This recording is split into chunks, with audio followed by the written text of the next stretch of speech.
Evropska unija je skupnost držav, ki so gospodarsko in politično povezane. Ena od prednosti povezave je tudi šengensko območje. Vanj je vključenih 23 od 27 držav članic unije, pa tudi nekatere druge. To je območje držav, med katerimi lahko prehajamo, ne da bi pri tem morali pokazati potni list ali osebni dokument, saj znotraj tega območja na državnih mejah ni kontrole. Moramo pa potni list pokazati na vseh zunanjih mejah držav, ki so del šengenskega območja.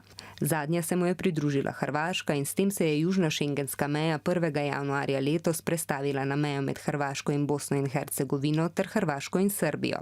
A v zadnjem času policisti opažajo, da v notranjost šengenskega območja prehaja vse več ljudi, ki zunanjih meja šengenskega območja niso prečkali zakonito, torej na mejni kontroli niso pokazali osebnega dokumenta ali pa so mejo prečkali tam, kjer kontrole ni. Pri tem jim pomagajo tudi tihotapci. Tisti, ki nezakonito prečkajo mejo, lahko v Uniji zaprosijo za mednarodno zaščito. Postopki trajajo dolgo, migranti včasih odidejo v drugo državo znotraj šengenskega območja.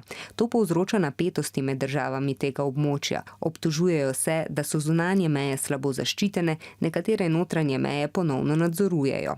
Avstrija denimo že nekaj časa nadzoruje mejne prehode s Slovenijo in Madžarsko, Nemčija z Avstrijo. Včasih moramo pri prečkanju teh meja pokazati osebni dokument. Nemčija je napovedala, da bo več nadzora uvedla ob mejah s Poljsko in Češko.